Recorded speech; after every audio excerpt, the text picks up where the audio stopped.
All right. Welcome, Julian, to the Real Estate Success Podcast. Thanks for being here today. What's up, buddy? Oh man, I'm excited about this, and because of the conversation we just had before this, I'm double excited because I'm learning more about you every second. But let's start. Why don't you tell the listeners a little bit about who is Julian Rivera? That's a long story. I mean, how much time do we Well, have who is Julian today? Just like today? yeah, like who are you currently in the community? Tell us about yourself. We'll go back and do the story in a second. But Got you. Okay. So Julian Rivera today is DJ Julian Rivera. Still to this day. We'll talk about DJing in a while. I am one of the owners of Iron Valley Real Estate Norfolk. I am one of the owners of a few other businesses in the area as well. I am a DJ and own my own entertainment company. Been doing that for well over 20 years. I am a proud husband and father of 5 amazing kids and 1 amazing wife. And I am a huge advocate for all the cities that we surround ourselves in Hampton Roads.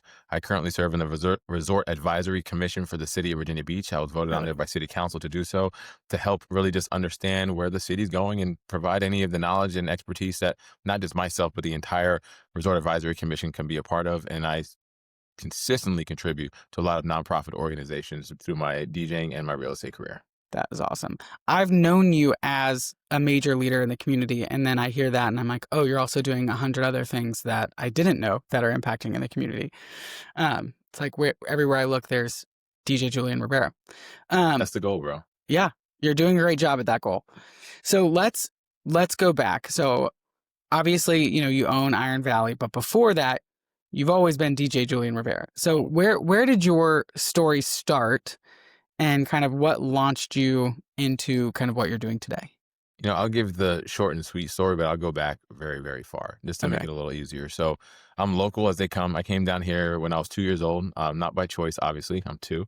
So we moved down here when from New York originally, but I've been off First Colonial Road in Virginia Beach my entire life. That's where I grew up at. That's why I say I'm live and local. I'm as local as they come. So went to First Colonial High School, graduated a year early. I was at 17 years old when I graduated. Parents wanted me to go to college, be a doctor. My mom and my grandmother were nurses.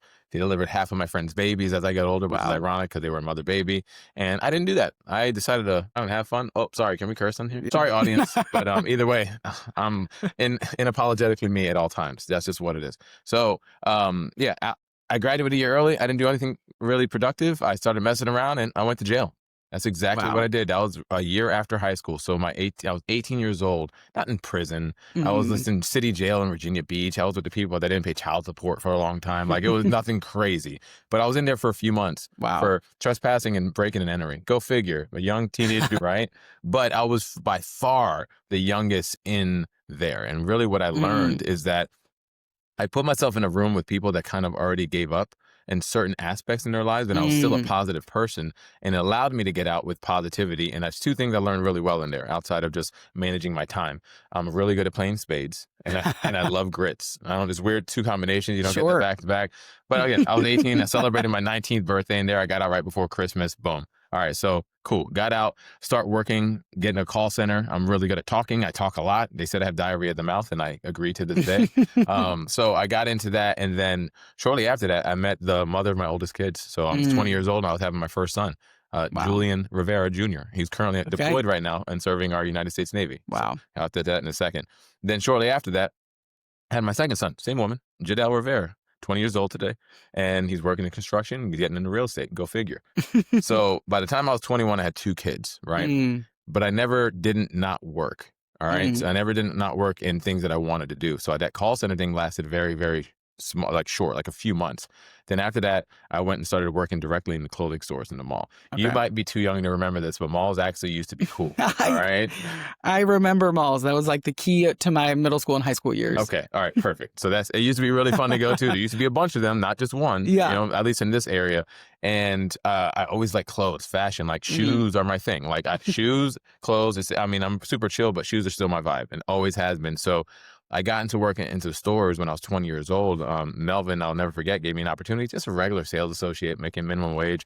But within 6 months, I was the assistant manager. And within that first year, I was a store manager. Wow. And I did that because if you believe in something, you probably are going to put your best foot forward. And if you really want to be there, you're going to do it. Right. So clothing and music were my things at the time. I was DJing since high school.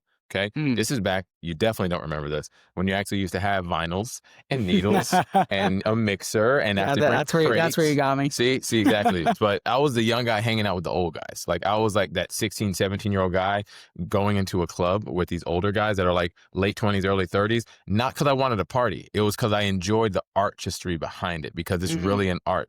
Nowadays, people hit play on the iPad and they think they're freaking a DJ. No, no, no, no. That's, you used to have to go to the vinyl store, dig in the crates. You used to have to get two of the same exact album because you want to make sure that you can match and fade and do tricks and then have the needles and not break. I mean, there was so much more to it than there is nowadays. Mm. The youth has so much on their side from a Mm. technology standpoint to allow them to be so creative, but even then most of them aren't, which is ironic. But either way, that's when I started. So I was a young guy hanging out with the OGs, and the OGs are well in their 50s now, and I'm 41 years old, so I'm still kind of the young guy. I guess I can be hip on both sides, but either way, I love the artistry behind it, and I always loved music. Played guitar, always loved music.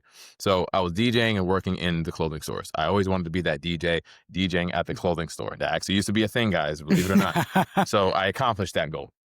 But then there was some management there that took a liking in me, and they ended up going to another company, and they brought me and one other person along to be the store manager of that store. I'm not going to name names just to be clear, but it was local. There were local companies, but they were of big national companies, like Mhm. big ones. So I ended up following them. I love their vision. I love what they're doing. And then they did it again a year or two later and going to another one. I'm like, dang, they're awesome. Like it was the district manager and the regional manager, like the big Mm. dogs, right? There's not many people above the regional when it comes down to maybe national and then president, CEO, stuff Yeah. like that. So they brought me with them because I did what I said I'm going to do. And we would always hit our goals, and I had fun doing it, most importantly. Mind you, this time I'm like 23 years old. I had an opportunity. Everyone has those one or two or three. They're like, man, what if I decided to take that opportunity, Mhm. right? So VJing, not really doing it full time, just as a part-time gig, like every once in a while. I'm hitting it off. I'm a full-time dad. You know, I got Mhm. this time a 3-year-old and a 2-year-old. And so living at home, my mom and my grandmother, I love them to death. And thank God they worked in mother baby. They delivered babies, so they Mm. love babies. So that was Yeah, really yeah, yeah. helpful, right? But I was just working and I enjoyed the work, but they had an opportunity to go to New York to work with Jimmy Choo. Jimmy Choo is Mm. a huge fashion designer still Mhm. to this day, right? This is like mid 2000s. Mhm. I didn't say yes. They wanted to bring Mm. me with Wow. but I didn't say yes because I didn't think I had it in me. There's a lot of limiting beliefs in that. At the Mm. time, I also had kids. I'm in a place where I have family. I have all that stuff. So I'm like, no, I said no gracefully, and they were fine with it. They really wanted me to go, and they ended up killing it up there, just to be clear. Wow. And I know I was like right there to do it. I know I would have because I know myself. That's one of the times, but I ended up taking over the district manager job for all the stores down here for the time. Mm. So now I'm 23, making the most money I've ever made in my life. Still have, a side hustle of DJing every blue moon, and I'm a full-time dad. And I'm like, Mhm. at this age, I'm doing pretty well for myself, Yeah. right? From in a business standpoint. But past catches up to me. That little BS that I went through back in the day at 18 Mm. years old, misdemeanors, by the way, like little BS stuff, end up catching up to me, and they do a full round robin of anybody in the company just from like an application standpoint. Oh, wow. And if you had any misdemeanors and felonies, you were fired. So they just clean shop. I was one of them. Mind you, I was one of the top 5 managers in the country at this time, at 23 years old. Wow. So it wasn't about the numbers. It was all politics and what they were trying to do. And then, anyways, long story short, it was the next biggest blessing in my life. In real time, you don't Interesting. see that. Yeah. It's like, it sucks. I'm working my ass off, but it allowed me to burn the boats and go all in on DJing. Mm. Little did I know, that's exactly what it wanted me to happen. Somebody was looking out. So at Yeah. this point, I ended up picking up a part-time job at the Funny Bone Comedy Club, which is still here to this day. Yeah. Half a block away. Literally, right over there. It's a unique scenario because, I mean, I went from making very good money to like $10 an hour, right? Mm. But it allowed me to grow and start networking. And Mm. there's an old school statement, your network is your net worth. And Mm. that was really, really huge for me. So I bowed out. I wasn't stupid with my money, and we weren't broke. We were fine. I still was living with the parents at the time. So 23, 24-ish, made that transition. Mind you, 25-ish, had my third child. Wow. My daughter, Janae, who I love to this day, rising senior at Tallwood.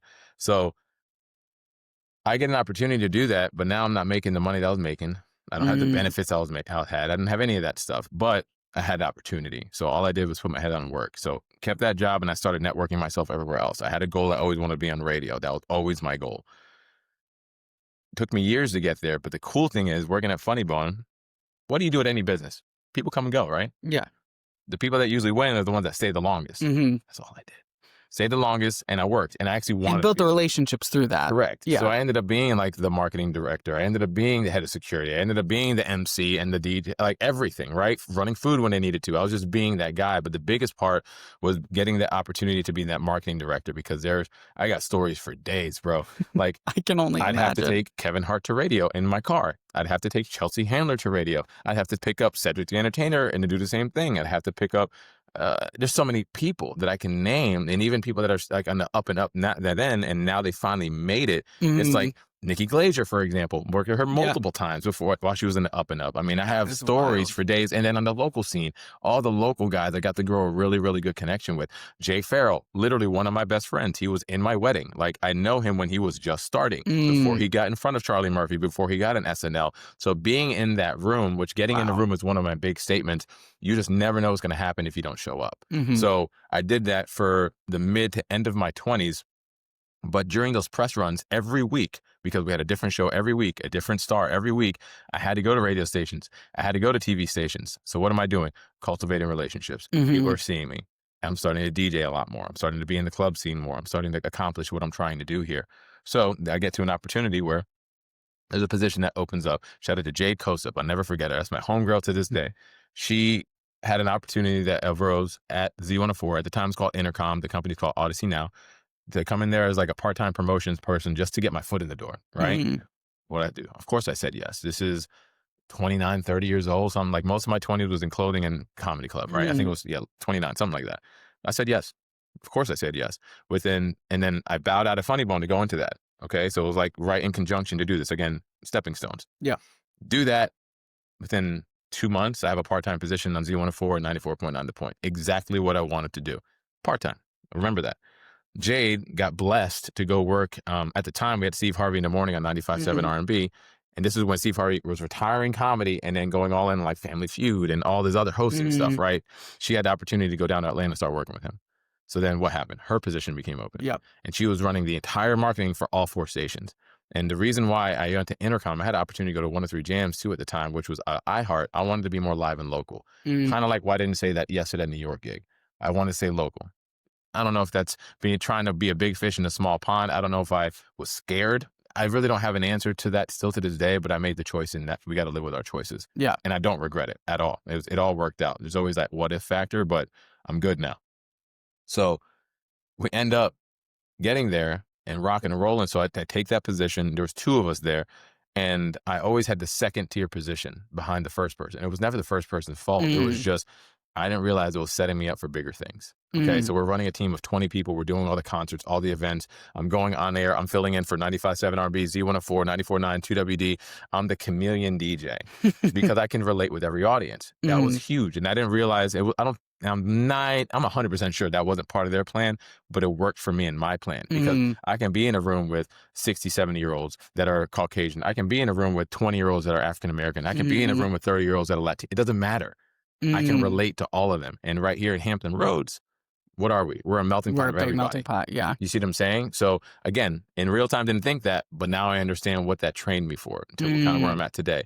And that was always my vibe in music. Not mind you, this whole time I'm DJing. Every weekend. There was a point of DJing 5 nights a week, bro. Wow. Like consistently. In addition to all the radio work. In addition to all the radio work, but most importantly, in addition to being parenting. Dad. Yeah, man. And also one thing I didn't say, at 26 years old, there was a period that the mother of my older children and I, we had to end things. And the first night that I went out as a single man, I met my wife to this day. Wow. I didn't say all that. So shout out to Bobby Wright, who I just interviewed today. He's the owner of Granby Theater. I met her at Granby Theater. So at 26, she met me like in my last year or 2 of Funny Bone, and I graduated to go into radio. Wow. So that's kind of where she came. And shout out to Myra, my wife. So that's awesome. Now, and her and I have 2 beautiful kids now today. 5 kids. That is just next level capacity required. Mia's 9 and Miles is 4. So we've graduated there, and now I'm still in radio, rocking, early 30s. I need to buy a house, right? I don't own a house at this point in time. But you have 5 kids, so you definitely need a house. I kind of need a house. I need a house with space. Yeah. Right? Not like apartment. It's just not going to work. Yeah. But we're making good money. We're doing well for ourselves. Myra just got a really good job with the government at the time, like not even a year after I met her. I was doing fine. I was never stupid, knock on wood. I was never stupid with my money.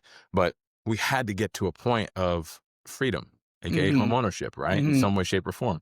So this all segues back to real estate, that every gig that I was DJing, I always put a little bit of money away for that down payment or for that whatever. And I never wanted to just have the traditional 3.5 or 5% down. I wanted to put a lump sum down. I was already familiar with what PMI was at the time. So my Mm-hmm. goal was to have 20% equity in any house that I decided to buy at the time. So that was my goal. That was my fuel. But working at the station and making like part-time BS money, Mm-hmm. I'm making 3x outside spinning. Now, affiliation helps with that. I got to give credit, and they taught me a lot, but I needed to put that on steroids. Mm-hmm. So my main mentor, Tim Mayer, is no longer with us to this day. He was on the sales side. And funny thing people don't know about the entertainment industry, you typically have 3 departments. You have your programming department, which is your on-air talent. You have your marketing department that markets everything from A to Z. Then you have the most important division in the entire building. What do you think it is? Sales. Ding, ding, ding. Mhm. Exactly. So they wanted me to come to the other side. We called it the dark side, to go from the fun side to the dark side, Yeah. right? And I'm doing well over here, right? I ended up launching my entertainment company. I have DJs working for me. I can't say yes to every gig. And I'm running the marketing company. I'm doing well. But what do a lot of people in the hospitality and entertainment industry do with their money? Spend it, party it away, blow it. I don't know. I mean, that's You right. tell me. But I wasn't claiming it. Oh, yeah. From taxes. Yeah. You see what I'm Claiming saying? it, yeah. I'm writing it off. Legit write-offs. I have a lot of write-offs when you are your own brand, Mm-hmm. right? But I was writing it off. So from a lendability perspective, at least the traditional way, I thought I wasn't lendable. So what I have to do is get more documented income. Now, mind you, I had a little bit of money coming in, W-2. I always had a W-2 gig up until January 31st, 2020. But it just was, in my mind, it wasn't enough. And she had it, but I didn't think it was enough. It was limiting beliefs without the education behind it.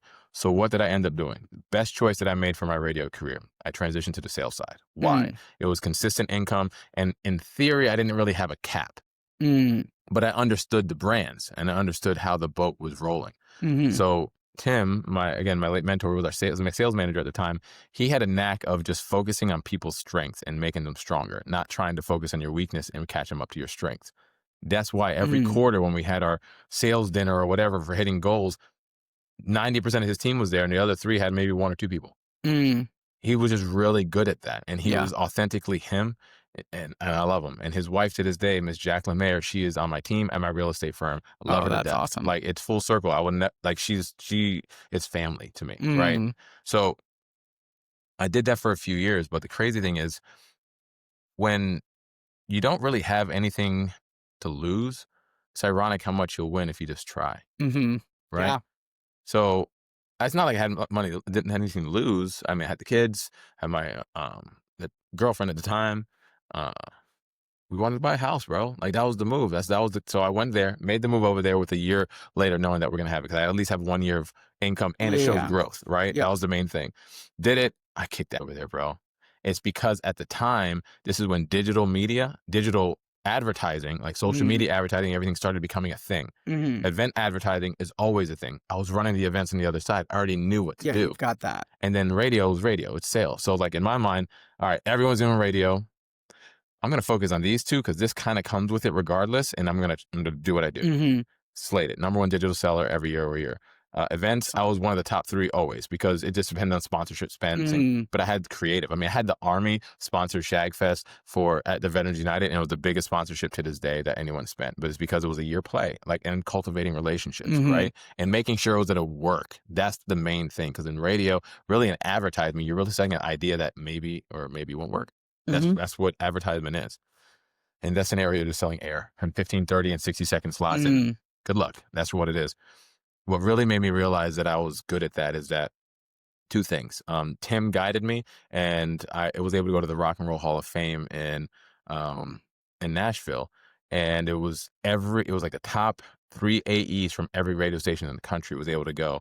And I hit whatever goals and stuff that I had to based on a campaign that I created, and I was there. But when I went there, I was the youngest guy in the room by far. Oh, I'm sure. Minus my homie Amy Garland. Because at this point, you're 31, 32? No more than 33. Okay. Like, yeah, like by far. Now, mind you, all these people are goats. There's people from New York, LA, Dallas, like Mhm. all over the country. Because Intercom at the time, iHeart and Intercom, number 1 and 2, literally strongest brands in the country, still to this day. But from a reachability, they have so many footprints everywhere. So you got to Mm. imagine how many AEs, account executives they have, then bring it down to like the top 1%. Yeah. You see what I'm saying? Maybe top Yeah. 5. I don't know exactly, but at least 5%, top 5% was there or less. And I'm in that room. The owners of the company, CEOs, whatever, they're there. I'm like, dude, I don't want to do this anymore. Wait, what prompted that? I'm the youngest guy in the room Yeah. in an industry that I started not believing in anymore because of all the research I did with digital advertising and where that wave was going to start Was taking gonna over the go. trend. Now, Yeah. is radio ever going anywhere? No, it's the only free traditional medium out there that will still be there to this day. Is listenership up year over year? No. Why? Because your age group, my kids' age group, everything else, they have what? Spotify, phones, They have they can options. stream, they can do Correct. any other way. So all these OGs, they grew up in a world where that was the only option. Now there's a list, and it's the options only continue to grow. Again, it's not going anywhere. I love radio. I am. But from an advertisement standpoint, from a staying with the trends and growing instead of staying stagnant, I just saw dinosaurs. And I'm like, bro, I know there's more to this and I should figure this out. Right. So I ended up diving deeper, and with the clients that I ended up meeting, the only thing that I learned that was different from them and myself is that they believed in themselves. That was it. Because I had clients that entertainment and real estate and whatever, you know what I'm saying? Like Chantel Ray, for example, at the time, she was killing it. I wrote a lot of her commercials. People don't know that. I didn't need the credit. I was a ghostwriter for a lot of that stuff, but I enjoyed doing that. 2016, I ended up winning Commercial of the Year for the state of Virginia in the Radio Broadcasting Association. Wow. For a silly little Valentine's Day commercial that I wrote. It was funny though. It was cool. It was a good one, but it was a 30-second blip that I just thought of. Boom, won it. I didn't think I was going to win that. Tim told me to come to this dinner because there's a good chance. He didn't know, and I won it. I'm like, I didn't know how much I was going to win it, that I left halfway through the dinner before they did the announcement to go to a gig because I was DJing. Oh no. So you were there, but you actually didn't, you weren't there when they called your name. Correct. Exactly. That was another thing. Like, dude, I'm doing great over here, right? Now, mind you, but I'm doing great.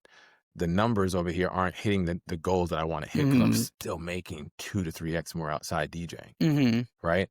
I have my company, Exclusive Entertainment. Pre-COVID, we had 27 DJs and about 30. Wow. I'm sorry, I said that wrong. We had 27 venues and about 50 DJs that were booking very consistently. Wow. On top of me performing and on top of me accomplishing all the goals that I could at the time at my day job for selling advertisements and making sure those campaigns worked. Dope. Now, mind you, during this time, I had my daughter, Mia, 9 years old. Miles wasn't here yet. She was 2016. So that same year we had her, the same year we bought our first house. It's also the same year we bought our second house. So 2016, we bought our first house. It was a townhouse that we still own to this day, right next to the townhouse I grew up in. Perfect. But then during that time, all my kids came back at once. Literally at once. That little 3-bedroom townhouse ain't going to work. So we had to buy another house. Bought the house that we currently live in to this day. It was our last one on the list, too. Like, that's far out there. It's on the border of Virginia Beach and Chesapeake. It's Tallwood High School District. We want to stay at the beach, whatever. Little we know, we go out there like, yo, this house is fire, bro. It was 2016. It was just built in 2010. Again, I didn't know much then, right? Yeah. That year changed everything for me. Because now, outside of not just me believing in myself, not outside of me making good money outside and inside, outside of me being a provider for an entire family, and my wife kicking ass and doing the exact same thing, I just bought 2 houses in 1 year and I didn't think I could buy one. Yeah. Okay. Light bulb moment. Boom. Now, if I can do that with real estate, I can do that with business. So I ended up investing in opening mad businesses while I was still working. And I did that. Some of them lost, some of them won, but I won more than I lost, which is huge. But fast forward to 2019, that's when I almost left radio for the first time. And it's because every January, I do an audit of my year and my previous year, tax time, right? Not saying you're done ready with it, but you do a quick audit to see where you're at. I was, again, 2.5x that year, outside compared to what I was making inside. Something told me to stay 1 more year, and that was another really, really good choice for me.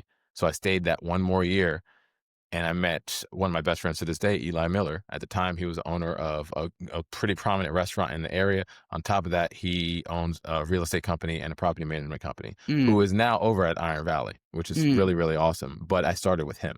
Yeah. But we came up with a plan. All right, well, you'll help me market this company. You get your license. I'll help you learn the game and do all this. And then boom, I'm like, okay, great. But I know this game really well now, the radio game, and I actually really enjoy it still, even though I've already kind of wanting to check out because I just want more. Nothing wrong with it. But I want to stay this whole year because I want to make sure I end on a bang and make sure I put my stamp on there. And we're also a net 30. So if I sold anything, I don't get paid 30 days later. Right. So it's always a timing. I've seen people come and go all the time. I knew that game very well. So I get into this. Great management and great leadership, great everything there.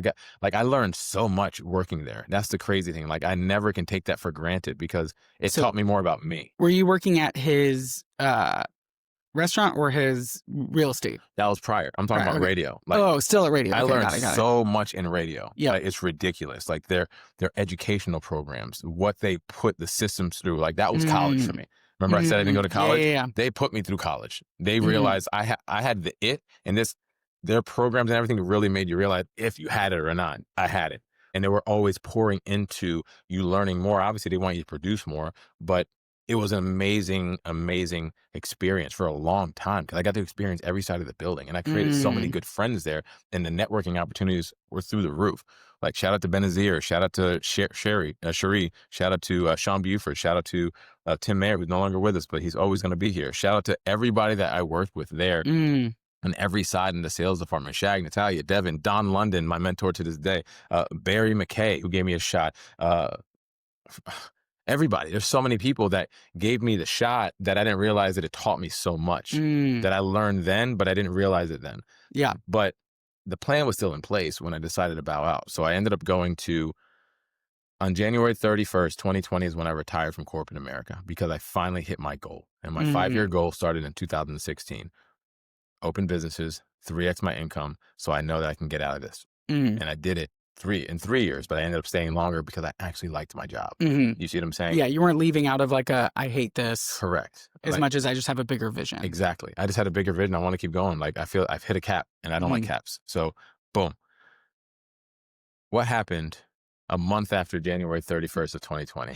The world shut down. I was going to ask, like, if he doesn't talk about that, I'm going to talk about that. You just took the jump that you at that point had businesses, so you felt probably a little bit more comfortable, but I'm sure it's still uncomfortable going, all right, no W-2 anymore. We are jumping in, and then the whole world shuts down. So I'm coming from working in radio, DJing multiple times a week, booking a lot of DJs and talent and everything. And I'm working with a lot of celebrities. I mean, I've worked with the Pharrells, the Sean Pauls, the comedians. I mean, I have a Rolodex of people that I've worked with and still get a chance to work with to this day.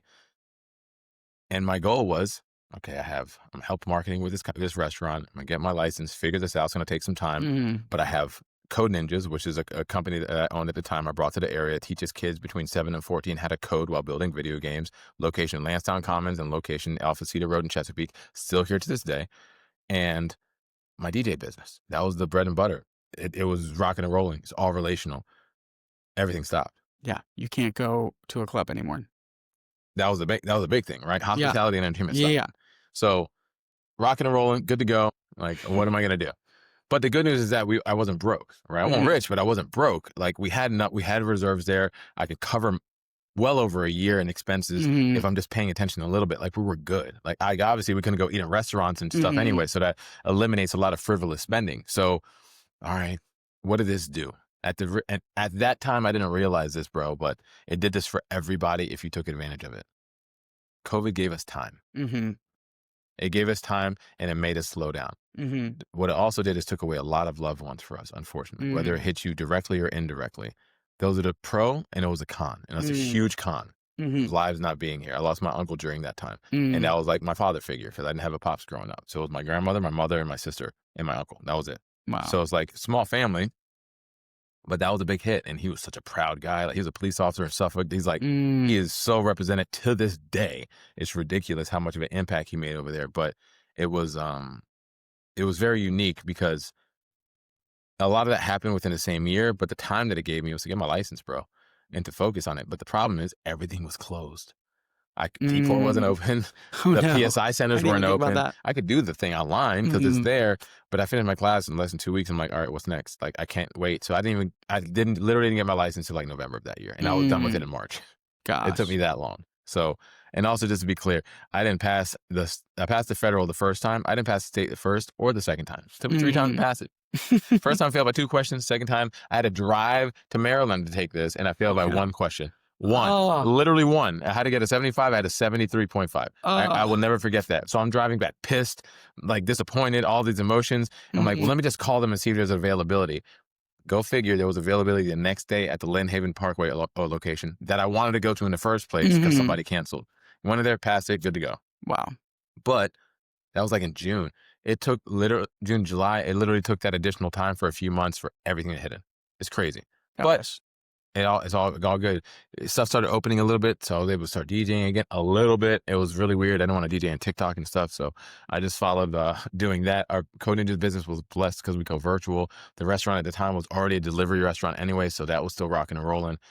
Again, it could have been way worse, but it did give me time during that main first 60 days that we didn't know what the hell was going on. Nobody did, right? Yeah. So shout out to Eli. He would give me all these little isms, and I'm like, in my mind, okay, whatever. And he was right, like a lot of times, bro. He's like, your network. But then he started telling me, like, yo, your network is so deep, you haven't even tapped into it yet. I'm like, okay, like, I don't know how to tap into it, right? It's the same thing you'll probably hear on your side because of the business that you're in. It's your network is your net worth. So I started tapping into it. So I started out with leads. I had my first closing, and now we're segueing to real estate. Okay. Yeah. I still DJ to this day, but now it's quality over quantity. I don't have 5 times a week anymore. I do maybe 1. And now it's been more quality venues and events in the private sector and the corporate sector. I was graduating to that in the late teens anyway. So that helps. Like, I'm the official DJ for ODU men's basketball, women's basketball, and football. So I get to be seen by thousands of people. I've worked a lot of these bigger gigs across the area for celebrities. I've DJed something in the water with Pharrell twice. I've opened up for mad different people. I was the first guy to host and DJ the Dome this year. When they opened, it's sick, right? Like, it's just dope to be in these type of rooms and knowing that all that stuff was preparing me for these opportunities. So now 2020 hits. I had 2 sales. Both closed in December. They were both leads. And after I got that, I'm like, you know what? I think I can do this, right? Stuff started coming a little around, still a little weird. Obviously, it was weird for like 2 years, to be fair, but it was definitely still weird because it was less than 6 months in, or roughly. And then 2021, I won Rookie of the Year in the entire Hampton Roads. There was 9 of us, and I was the first out of all 9 of them. And it also took home gold from Hampton Roads Realtors Association, which I'm a huge advocate for to this day. I'm like, okay.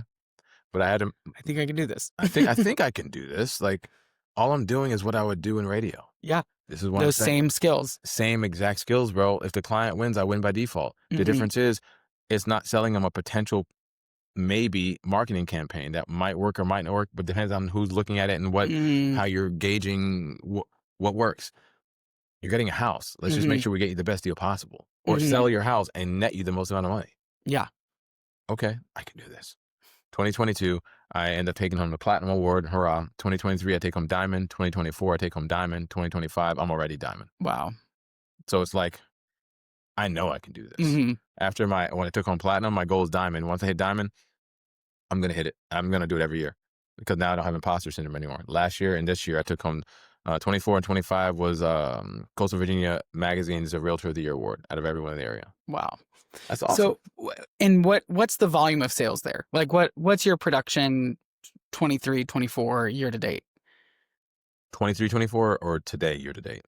23, 24. And so I'll just give you the entire thing, rough numbers from what I recall. So 2020, 2 deals, maybe $1 million. But again, I didn't start doing that till the end of Q4, right? Yeah, November and December. So the fact that you even got a closing in, correct. And both of those I still work with to this day. Like, I know both of them. I actually just helped my first closing just close on selling that house and buying another one literally 2 months ago. It's awesome. That's the game, right? Referrals and making sure you're doing right by people. That's the most important. So we had from a volume perspective, year 1 that doesn't count as my first year, 2020. 2021, my first year was right around 8.5 or 9 million. Then the next year, Platinum was right around 12 million. 2023 was right above 15 million. 2024 was right above 20 million. 2025, I'm already close to 20 million. Wow. I mean, that is an exponential growth. Like, that is a large hockey stick swing, which is really impressive. And clearly your story comes with all of the tools to build that, like you said, learning the people game, learning your network is your net worth, like Hmm. having these relationships built. But still, a lot of people have some of these like natural built-in skills and still don't hit diamond in their first few years. Some people don't hit diamond ever. Correct. So I'm like, what, you hit the ground running. What are the keys that Eli's giving you or that you're using? Like, where are these people coming from? How are you figuring this out? Because you clearly have the special sauce. Likability and relatability are superpowers that some people have and some people don't. Mm-hmm. I literally go to all my appointments dressed like this. Mm-hmm. And it's not that I'm better than anybody. It's not that I don't want to be fake and be something I'm not, because I did Mm-hmm. that on live radio. We had to wear, I hate ties. And just to be fair, I You, mean, I have them if you I and me have to both. wear them, but I'm not a tie guy. I have my fitted suits when I need to wear them, but that's not my vibe. It never has been. And Mm, when I don't wear or try to be something that I don't feel that I really want to be or am, don't get me wrong, I'll dress up when I want to. That's not on a daily basis. mm, But if I can show up to an appointment and make them feel comfortable within the first 5 minutes based on my appearance, but more so on how I can engage with them and have an educated conversation, because we've already talked before I got there. mhm, I already won before I stepped in the door. And what I tell them when I first meet them, hey, just so you know, I'm not your typical suit and tie realtor. I'm a t-shirt, jeans, and Jordans kind of guy. And mhm. 9 times out of 10, they laugh. Yeah. Because like I actually kind of like that, Mhm, because that's me. So one thing I don't do is fake it. There's no point. mm, So my relatability and the being liked, I guess, is just natural, and I'm blessed to have that ability. But to your point, it's not just about me, bro. Like Eli put me on game. He mm, understood it, and then all I did was actually pay attention and implement it. mm, Then now I made a segue over to Iron Valley back into 23, early 24, because I wanted to go to the next level. Like I was saying, I had a cap where I was at mhm, before in radio. At least how I felt. I wasn't complacent. I want to keep going. mhm, I have a different vision. Boom. I went through the roof over with Eli's team. I had somebody I used to want to chase. Now everyone's chasing me consistently every year. I'm like, I need the next goal. But the next goal for me was ownership, because I've always owned something. I've always been in mhm, a leadership position. I've always done that. And he definitely allowed me to be in that position there, but I need to continue to grow. mhm, And I made a decision that when I have recruiting meetings, I bring these 4 topics up, typically with agents. If you had to narrow down to one of these, what would it be? Culture, motivation, leads, or money? mm, Money, aka splits, leads is leads, culture makes sense, and motivation makes sense. It's pretty mhm. simple. If anyone leads with leads, we have a different conversation, because Yeah. I'm not a person to say we're going to feed. There are teams out there that do that and they Mhm, work, right? But we're not one of them. If you're looking for culture, motivation, and try to keep most of your money, that was the move. But what I was looking for was a different culture and motivation. I mm, didn't care about the bread. I didn't care about leads at the time, because I ended up going from getting leads to SOI fairly quickly. I'm still a firm believer that I think any agent should really be 80-20, 80% SOI, 20% leads, because you don't mhm. know everybody. I know a lot Yeah, of people, yeah, but you don't know everybody, yeah. right? It also keeps you sharp on conversations, pivoting, staying boots on the ground, just being able to understand the market, people coming in the market, because we're Mhm, such a transient market. So the people that are like, no, I'm 100% SOI, I'll never take leads. I mean, good for you, bro. If that works, awesome. mhm, I like the 80-20 model myself. That's what it is. So when I was interviewing people that I know, like, and trust in different firms, all of them had the same motivation and culture that I wanted. mm. Then I started talking about money, right? So I'm like, all right, but it's more so because the model that I was at before is so dope. The EXP model, like I love EXP. Like I will say that till I die. There's nothing wrong with Mm, that. It wasn't the model. It's me just want to continue to grow. And I didn't think mm, I could do that there at the time anymore. So when I spoke with Mike, Edgar, Edwin, and Eric at Iron Valley, it just matched everything that I wanted to do, bro. And I love mm, those guys to this day. They put myself, and they introduced me to my partner, LJ Hunt. I didn't know LJ at the time. I knew of mm, LJ. LJ has another dope story, that from where he came, running what he's done and where he's gone, but he's like you. He's super systematic, mm, super can follow instructions A to Z, explain it, teach it, implement it, and excel. He's good at that. He's better at that than I am. I'm the people person. Let's do that. Like I'm the opposite. He's the yin to my mhm, yang, and I say that all the time. And I got to give the guys credit. It was their idea to match us together. I don't know this guy. I'm not getting in mhm, business with a guy I don't know. mhm. Now I love this guy. I That's call him one awesome. of my best friends in the world, because I know I can trust him, but I also understand he's just as hungry. Mm, Awesome wife Tori, awesome 2 kids. Like that's the motivation. So now we open and we go. It's scary to open something new, but it wasn't really new. They've already built the infrastructure. We're basically just taking the wheels and putting it on our car, and those wheels are freaking good. Now, fast forward today, Iron Valley, Norfolk, we have two other amazing partners with Stephen Doe, who I've known forever, and then Kyle Myers, who I said this to his face the other day. He's like, I didn't really like you in the beginning. Now you're like, you're my boy, bro. Like, I say that, he laughed, but I'm like, I get it. He's like, it's cool. Yeah, I felt the same way about somebody else too before. Like, but it's because we're so like alpha, like let's go. And the first few times you meet somebody you just don't know, now that's like my guy for life. But we have comparable visions on where we want to go for our families. That's the main thing. And we're blessed to have the amount of agents that we have over there at Iron Valley, Norfolk. We're blessed to have the momentum that we currently have. And we're also just blessed to have the partnership with everybody Iron Valley, right here, because Iron Valley as a whole here, we do about 33% of the entire company's business because Iron Valley is a franchise. Yeah. They're based out of Hershey, Pennsylvania with 54 locations, 3 or 4. They just opened a new one. That's a lot. But I got to give the credit where the credit's due. The guys created the car. We just start driving in the way that we're going to drive. That energy and motivation has really helped my 24 and 25. So yes, we talk about numbers and everything, but it's family served. It's like, it's not transactional. That's one thing that I've never been, whether I'm DJing a wedding, it's not transactional.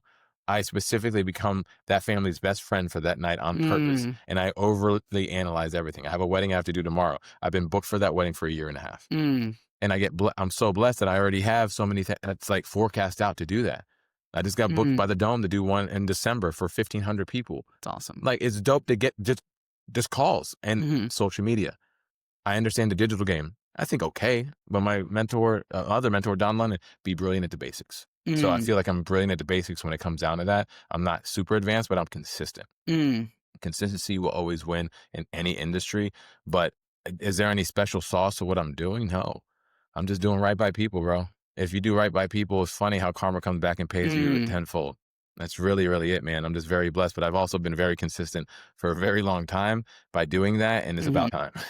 Well, and it's even just going back to like the threads of your story, like at the very beginning in retail, it's like, hey, I'm with these guys. We're basically restarting this over here and building it, and then restarting this over here and building it, and all the while you're building new skills. And so then you do that in radio at a couple places. Now you're in real estate. It's like, okay, I built EXP. Now I can go to Iron Valley and build this. And everywhere you're elevating, you're taking on new ownership, new responsibility. Right. And I mean, the question I have for you is just at this point with, Coach Sharks, DJing, Iron Valley, your own production, like Iron Valley, you are, owner of Iron Valley, shepherding all these agents, doing trainings, things like that. And you still have to go do your production. How are you balancing that? So actually, so I'm 41 now. I did this when I was 29 and I did this when I was 39. Okay. This is it'll answer your question in a second. If not, reel me back in. 29, I'm like, I'm going to try everything and see what works. And so I entered my 30s like a shotgun. At 39, it was my divest to invest year because that's when I realized that this is my thing. Like I knew it, but now I really, really know it. So it's time to divest to invest more in the real estate. So every other business that I was a part of, I sold. Okay. I got out of it. The last one that sold was Code Ninjas of August of last year because it's a children-centric business. It took a while to find the right owner. And I love and care. We were helping over 200 kids a month learn the language of coding. That's awesome. And it wasn't me. It was the squad. We were just the visionaries behind it. So, and I love that business to this day, but it was, you can only do so much and then energy starts to get taken away, right? If I wasn't doing as much in production, if I didn't come into ownership or do whatever, I would have kept it because there was nothing wrong with it, right? So we sold it, got rid of it, but I specifically divested to invest more into real estate. So all I do is events. Well, if you see my slogan, is real estate, events, investments. It comes on, that's on my shirts, which I should have worn today. It's on, it's on every post that I do when I have a closing under contract or whatever, because that's really what I'm about. Now, real estate is real estate, right? The events are the events. You know what I do. And then the investments is really just in real estate, bro. It's like, I'm like, oh, you want stock picks? No. I'm not picking who's going to make 10 3-pointers either. Like, I'm not doing bids like that in a basketball game with Steph Curry. It's literally just the verticals in real estate you can invest in. That's what I'm focusing on. I'm blessed to say my family and I have now over 30 doors. And that's huge, right? But that didn't happen 6 years ago. It's just being in the game and practicing what you preach. So when I'm talking to these E3 sailors that want to start buying a quadplex and they have $100,000 pre-approval, and I have to just educate them to realize that it can happen, but not today. Mm-hmm. This is what you most likely should do, and then let's talk about this in a year after your intent is passed, and you can turn this into a rental and then grow. Because that's what I had to do. That's what everyone has to do, unless you're just sitting on mad bread and you can just do it that way. But most people aren't, right? Mm-hmm. The education that comes behind making sure that people can do what they're dreaming of is huge, but usually they just go down rabbit holes and they don't get led the right way. Mm-hmm. That's where we come in, because it's not just me, bro. It's a squad. How am I balancing this? Mm-hmm. I have an amazing transaction coordinator, aka office admin, aka director of our entire entity, Sarah Taylor. She's awesome. She rocks and rolls and she keeps me in line. I have my amazing wife. Let me be clear on that one. She keeps me definitely in line. Myra.